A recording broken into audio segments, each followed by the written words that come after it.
Okay, I count 10 votes, which is a majority. So, Senator Burns, you will be our next chair. Sorry if this raising hands to the participants tab uh, is difficult for you or inconvenient. It's just a bit easier than because I don't really like seeing on the screens, and some people have their cameras off and whatnot. But hopefully that hasn't been too bad. And Senator Burns, I've been keeping track of precedents. I just put a number if they were the first person in that, uh, the first person to give a speech, and like the first person to give their second speech, and then the second, and so forth. So you can tell how many, like, who gave their speech first. Just just so you know, if you want to keep doing it that way, then that's fine. Yeah, I'm just a little bit confused on that, but I think I'll figure it out, maybe. Yeah, Um, if you give a, so like there are columns of the speeches, and if a person is the first to give a third speech, then you put a one, and then the second person to give a third speech, you put a two, and so on. Do you have the okay. precedent sheet? Um, Today, right now, we are doing Phoebe Broadbent's bill, a resolution, and I will read that now. A resolution to limit power of the government to take public health emergency actions. Resolved by two-thirds of the Congress here assembled that the following article is proposed as an amendment to the Constitution of the state of Utah, which shall be valid to all intended by the majority of the people of the state of Utah and into the next general election. Article 25. The state government shall not have the power to make public health restrictions such as setting quarantines, limiting gatherings, making business restrictions, and forcing people to wear masks. The Congress shall have power to enforce this article by the appropriate legislation introduced by Phoebe Broadbent.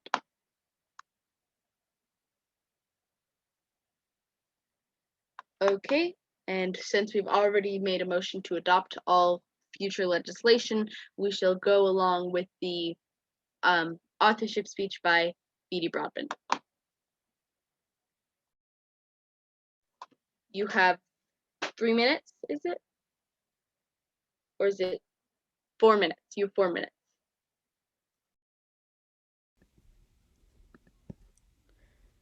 Quarantines have become quite popular in the last 10 months. Since COVID started, one of the preferred ways to take precautions against the virus is to quarantine for 14 days if you are even slightly exposed to the COVID-19 sickness.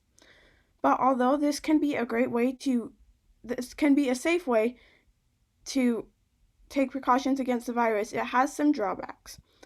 In an article on The Lancet, it says most review studies reported negative psychological effects, including post traumatic stress symptoms, confusion, and anger. Stressors included longer quarantine duration, infection fears, frustration, boredom, inadequate supplies, inadequate information, and financial loss. These are some of the things that can happen to people when they are made to quarantine. The government should not be able to tell people to quarantine. I think that the people in our country are able to make decisions like this for themselves. On November 9th, Governor Herbert issued a ban on inter-household gatherings that was to last for 2 weeks. There was also a large fine of $10,000 for not following this restriction. Although this action was supposedly going to help the state, it was, at the same time, taking away one of our freedoms. In the Bill of Rights, Amendment 1, it says that people have the right to assembly, which means that we can get together in large or small bodies. This means that the government's order was unconstitutional, therefore it should not have to be obeyed. The government should not be able to act against the Constitution in any way. According to the Washington Post, more than 100,000 small businesses have closed forever since the COVID-19 pandemic started in March. Business restrictions really hurt our economy. Business restrictions should not be allowed because the government doesn't own the businesses and they are not going to feel the effects if they shut them down. The government should not be able to make mask mandates. You know what's so funny? People go to get tested for COVID when they have shortness of breath, But guess what gives you shortness of breath? Masks. Once, when I was shopping at the mall, I suddenly felt really, really sick and dizzy and short of breath. When I took my mask off, I started to feel better, but when I had to put it back on again, I started to feel sick again. Long story short, I almost vomited in the mall bathroom. Not because I had COVID or the stomach flu or anything, but because um masks make it so you have an oxygen shortage. Masks don't let you breathe in the outside air. They make you inhale your own breath over and over again. They make you feel suffocated. Do you know why? Well, we have all heard of stories when children have suffocated because they got smothered under a blanket. The same thing happens when you wear a mask. It's like you have a blanket shoved against your mouth whenever you leave your home. The government should not be able to make us do that. They can suggest it, but don't you think people should be able to choose for themselves if they wear a mask or not? So why do we need this amendment to the Constitution? The government is taking too many of our rights away.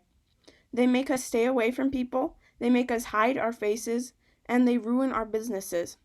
I do not think that the state should have the power to issue public health restrictions, even though these restrictions can sometimes help people to stay safe. Freedom is much more important than safety. If it is not, then the founding fathers were morons because they fought a big war over freedom and it was very dangerous. I believe that the people in our country are big enough and smart enough to choose for themselves what they do. If this amendment is passed, our country will not be so divided. We will be able to work through things together and do the things which we feel are best for us. Thank you. All right, that speech was almost 4 minutes, and it will now be followed by a 2-minute questioning period. Chair recognizes Senator Childress. So, Senator Broadbent, if we lived in a society where we had no choice but to allow the government to do these types of things where you could not change this, would you rather the state government be able to do this or the federal government?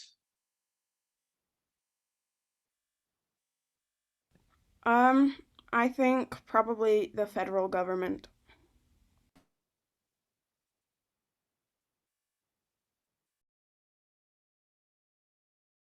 Chair recognizes Senator Ferguson. Thank you.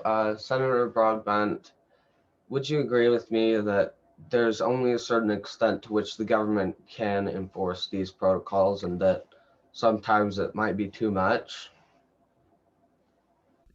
Yes, I would. Chair recognizes Senator Ayre. Do you think that state policy is mandating that employees wash their hands after using the bathroom before returning to work are good policies? Yes, I do. Chair recognizes Senator Ellis.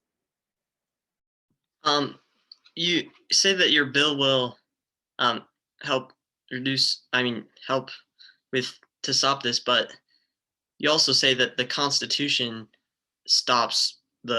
makes it so that they're not allowed to. So wouldn't this, I feel like might be unnecessary since we already have the laws of the Constitution, which is what you think that prohibits it. The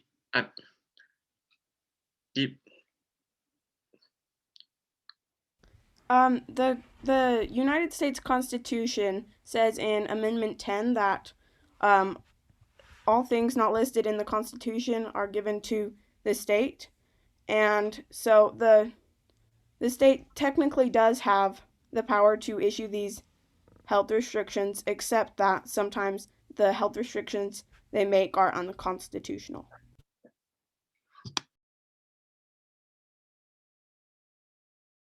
If there are no more questions, that will be the end of our questioning period. We will now hear a speech in the negative of this bill. Sorry, let me just check the president's speech. I do believe that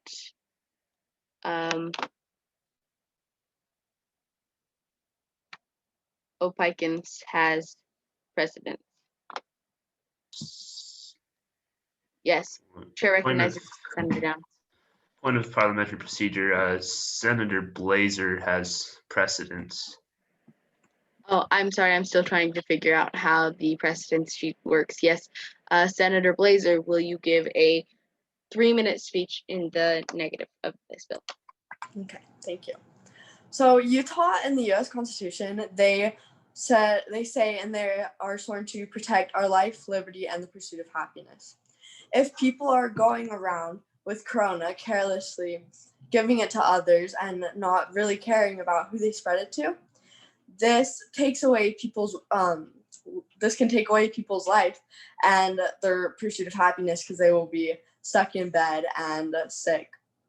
And to fight back on your masks and how you fought against that, masks aren't like inhaling in a blanket. They are thin and you're not breathing in your own breath over and over again.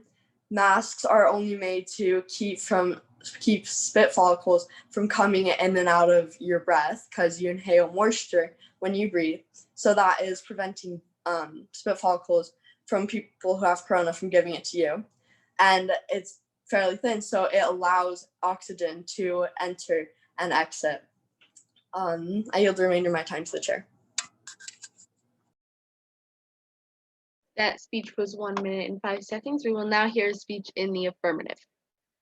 Would anyone like to give a speech in the affirmative? Madam Chair, Madam Chair, I would like to rise to a point of parliamentary procedure. We're actually supposed to have our 2-minute questioning period. Yes, we are. I'm sorry, I forgot. We will now have a 1-minute questioning period for this speech in the negative. Chair recognizes Senator Broadbent. Senator Blaster, can you breathe when you wear a mask just as well as you can breathe when you are not wearing a mask? Yes. Okay.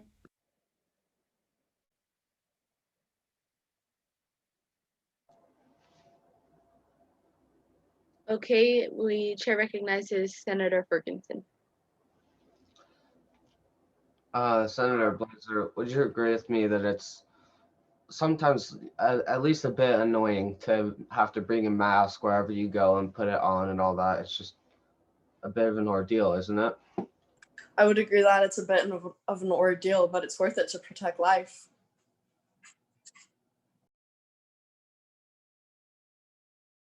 Chair recognizes Senator Valita.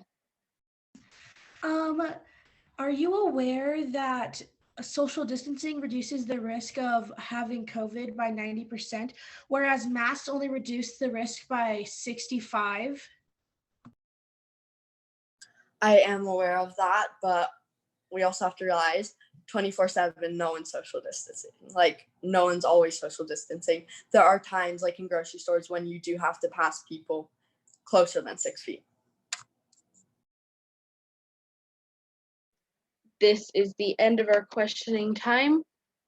We will now have a speech in the affirmative of this bill. Would anyone like to give a speech in the affirmative? Madam Chair, Yes. I would like to make a motion to previous question. Does anyone second this motion? I second that. Okay, we will now vote in the participants list for previous question.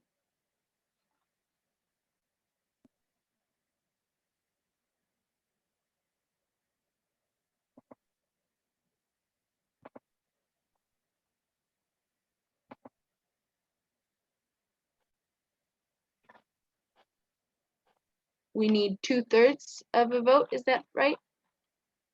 Then this move to previous question does not pass, and we will continue with a speech in the affirmative of this legislation. Chair recognizes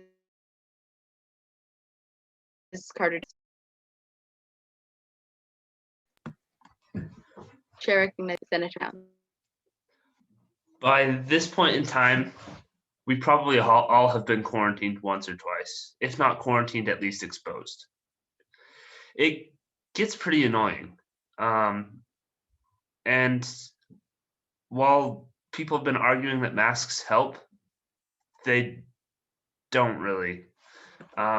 Studies have shown that masks actually increase your risk of getting a disease because they constantly require adjustment. And when you reach up to touch your face to adjust them, any germs you have on your hands will then spread to the different areas on your face you touched to adjust your mask, which increases your probability of getting that disease. And I also feel like we've gotten a little off the point, and I myself am guilty of this, but we've gotten off the point of whether or not the governor in particular, can issue public health orders emergency orders to affect public health. We've talked more about masks than we actually have talked about the point of this bill. So I'd like to bring it back to the point of this bill. It's not just the COVID crisis that this bill would prevent. It'd prevent any further crises it would prevent the governor from overstepping his bounds in future events, whether crisis or not. It's been shown that government tends to take the reins and run. If we give it a little leeway, it'll take it and run, just like a horse that was built to go. The more rein you give it, the faster they'll want to go. So I recommend you vote in the affirmative of this bill, and I yield the rest of my time to the chair. We will now have a 1-minute questioning period. Chair recognizes Jonah Childress. Senator Downs, can you confirm that having a mask actually increases the risk of disease through actual proof? If I'm given a little bit of time, I can get the link to or get the solid source from that. It was by hearsay I heard that, so I can't give you the actual proof currently. Okay, so you've seen actual evidence. Okay. Yes.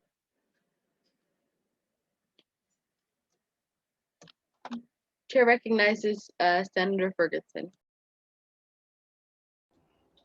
Would you agree with me that in theory and in the statistics and stuff, masks are meant to work, but in practice, because people wear them wrong, they don't really work all that well?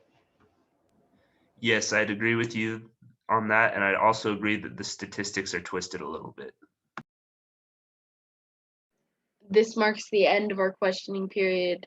Unless anyone would like to extend this, we will move on. Chair recognizes Senator Teerling. I moved the previous question. Do we have someone to second it? I second. Okay, we will now have a vote to extend the questioning period by how long? Madam Chair, Oh, did he say previous question? yes. Yeah, okay, we will have a 2/3 vote in the participants.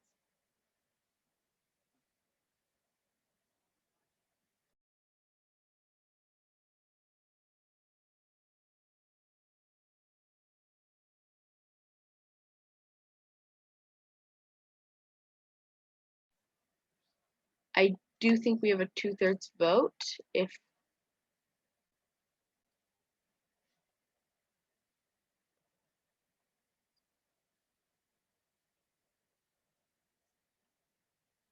we do have a 2/3 vote, so I would vote. So those who are in favor of this bill, please raise your hand.